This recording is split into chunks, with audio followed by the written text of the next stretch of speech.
کہ ساری کائنات کے انسانوں انا خلقناکم ہم نے تم سب کو پیدا کیا من ذکر و انثیٰ ایک مرد اور ایک عورت سے وجعلناکم شعوبا و قبائل اور تمہاری قومیں اور قبائل بنا دیے لتعارفوا تاکہ باہم پہچان حاصل ہو ان اکرمکم عند اللہ اتقاکم بلا شبہ سب سے زیادہ قابل عزت و تکریم اللہ کے نزدیک وہ ہے جو تم میں زیادہ پرہیزگار ہے ان اللہ علیم خبیر بے شک اللہ ہر چیز کا علم رکھتا ہے اور ہر کسی کے ہر عمل سے باخبر ہے۔ یہ آیت مبارکہ کل پڑھی گئی تھی اور اس کا ابتدائی خلاصہ اور مفہوم بیان کیا جا چکا ہے۔ اللہ کریم نے ساری کائنات کے سارے انسانوں کو ایک مرد اور ایک عورت سے پیدا کیا، یعنی آدم علیہ السلام اور اماں حوا سے پیدا فرمایا۔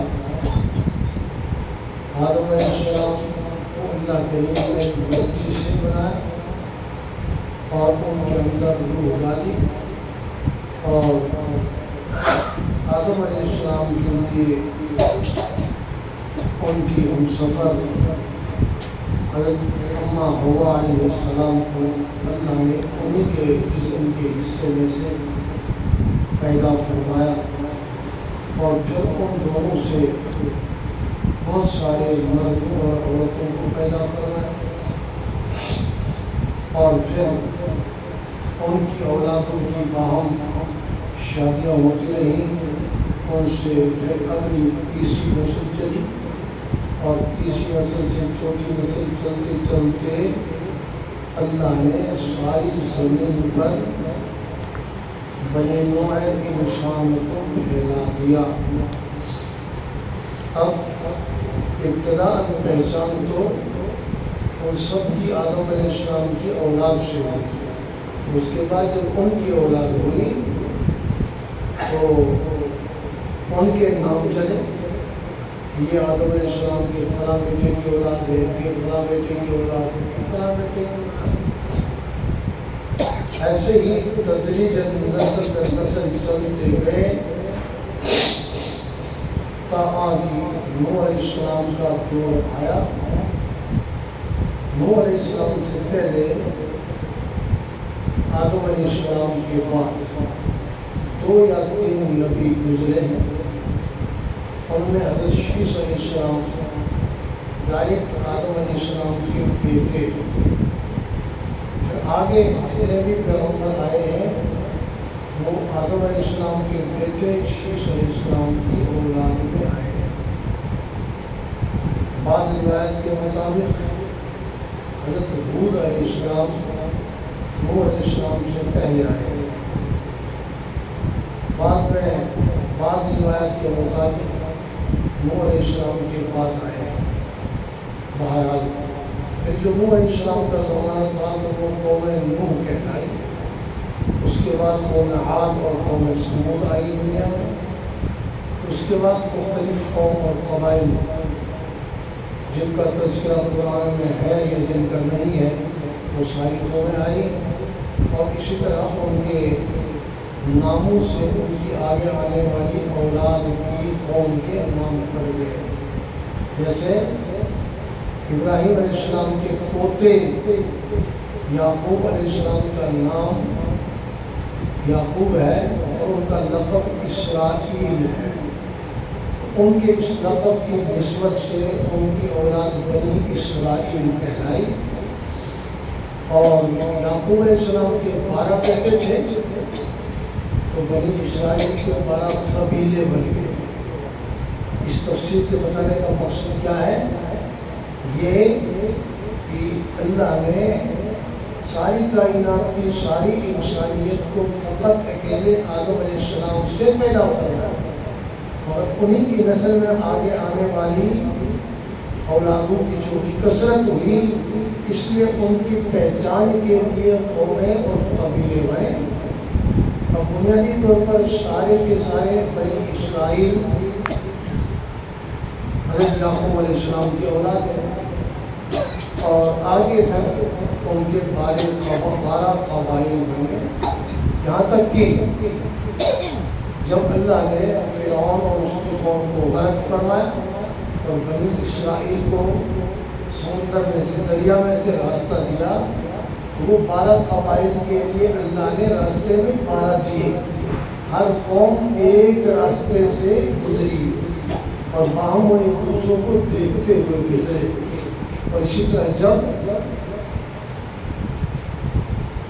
میدان طیہ میں یہ لوگ بے گھر کھلے میدان میں حیران اور سرے گرداں پھرتے رہے تو پانی کا بندوبست نہیں تھا، انہوں نے موسیٰ علیہ السلام سے درخواست کی ہمارے لیے اللہ سے پانی مانگ لیجیے۔ تو موسیٰ علیہ السلام نے جب اللہ سے پانی مانگا، اللہ نے فرمایا اس پتھر کے اوپر لاٹھی مارو، لاٹھی ماری تو اللہ فرماتے ہیں اس میں سے 12 چشمے پھوٹ پڑے۔ کتنے چشمے نکلے؟ 12 چشمے کیوں نکلے؟ اس لیے ہر قبیلے کا اپنا چشمہ ہو، باہم لڑ نہ پڑے۔ ہر ایک نے اللہ فرماتے ہیں قرآن میں ہر ایک نے اپنا گھاٹ اپنا چشمہ پہچان لیا، یہ فلاں کی اولاد کا چشمہ ہے، یہ فلاں قبیلے کا چشمہ ہے، یہ فلاں قبیلے کا چشمہ ہے، ہر ایک اپنے چشمے سے پانی بھرتے رہے۔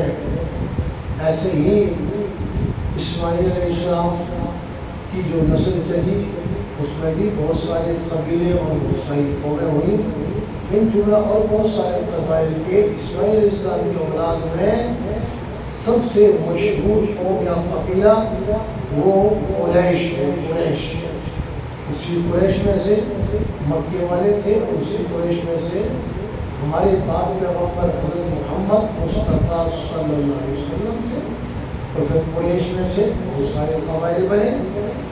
حضرت ابوبکر صدیق کا قبیلہ بنو تیم کہلاتا، بنو تیم والا قبیلہ ہے۔ حضرت فاروق اعظم رضی اللہ تعالیٰ عنہ کا قبیلہ وہ الگ قبیلہ ہے، اور پھر اس کے بھی قریش کے بھی باقی قبائل کے علاوہ 2 مین قبیلے ہیں، 2 سب سے بڑے قبیلے بنے، ایک بنو ہاشم اور دوسرا بنو حضرت معاویہ کا قبیلہ کیا کہلاتا ہے؟ بنو امیہ۔ یہ 2 قبیلے تمام قبیلوں میں سب سے بڑے اور سب سے مشہور ہوئے۔ تو یوں یہ تفصیل اس لیے بیان کی اس لیے کہ آپ ملک ہیں، آپ راجہ ہیں، آپ شیخ ہیں، آپ چودھری ہیں، یوں چلتے چلتے چلتے چلتے آپ کے پچھلے آبا میں یہ تقسیم ہوئی، اس لیے کسی کو کسی پر کوئی فضیلت نہیں ہے، کوئی کسی اعتبار سے بڑا نہیں ہے۔ اور لوگوں کو میں نے دیکھا عام لوگ تو عام لوگ ہیں، بڑے دیندار لوگ بھی فخر کرتے ہیں کہ ہم فلاں قبیلے سے، فلاں قبیلے سے تو کیا ہوا، تمہارے سنگھ ہیں بتاؤ کہاں ہیں، یہ تمہارے اندر فخر کی کون سی بات ہے، فلاں قبیلے سے ہو تو سارے کے سارے قبیلے وہی سے چلے ہیں۔ اور اصل تو یہ ہے کہ تمہیں اپنے قبیلوں پر فخر کرنا ہے تو اس بات پر کرو کہ ہندوستان میں ہونے کی وجہ سے تم سارے کے سارے ہندو تھے، یہ کون سی فخر کی بات ہے؟ ہندو ہونا یا بدھ مت تھے یا سکھ تھے، یہ کوئی فخر کی بات ہے؟ تو فخر کی بات یہ ہے کہ تم پہلے ہندو تھے، سکھ تھے، بدھسٹ تھے، اللہ نے تمہیں مسلمان بنایا، یہ فخر کی بات ہے۔ مگر مسلمان بننا بھی فخر کی بات نہیں ہے تاکہ اللہ نجات عطا نہ فرمائے، اللہ جہنم سے نجات عطا نہ فرمائے۔ اور جو دنیا آخرت کے اعتبار سے فخر کی کوئی بات ہے تو وہ کیا ہے؟ ان اکرمکم عند اللہ اتقاکم، تمہارے میں سے تم سب میں سے اللہ کے نزدیک کوئی برگزیدہ ہے، کوئی اونچے مقام والا ہے، کوئی شان والا ہے، وہ جتنا بڑا تقوی والا ہے اتنے بڑے مقام والا ہے۔ اس لیے اللہ نے فرمایا ان اکرمکم عند اللہ اتقاکم، تم میں سے سب سے معزز وہ ہے جو سب سے بڑا تقوی والا ہے۔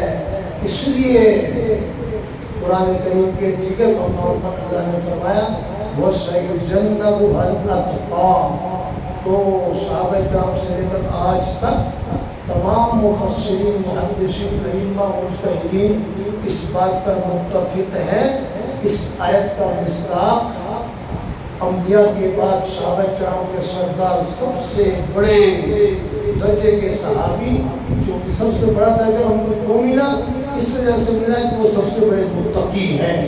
اس لیے کائنات میں انبیاء کے بعد سب سے عزت والے، سب سے بڑے شان و شوکت والے کون ہیں؟ بولو، سیدنا صدیق اکبر رضی اللہ تعالیٰ عنہ ہیں۔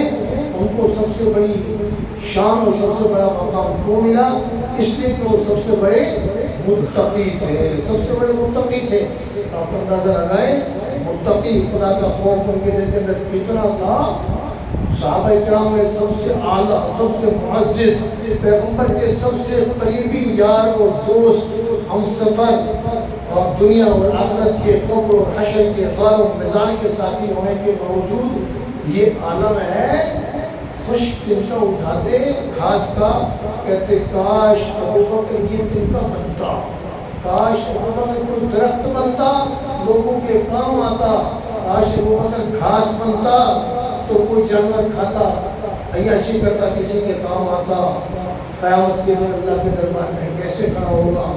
اور جو مشہور ایک روایت مشہور ہے جس کے مطابق فرمایا قیامت کے دن اللہ، جب اللہ جلال اور غصے میں ہوں گے، اللہ کے محبوب صلی اللہ علیہ وسلم ایک ہفتے پر مشتمل سجدہ کر کے اللہ کا غصہ ٹھنڈا ہوگا تو اللہ فرمائیں گے میرے محبوب کو اب کہو کیا کہنا چاہتے ہو؟ پروردگار عالم مخلوق کم ہے، حساب شروع فرما۔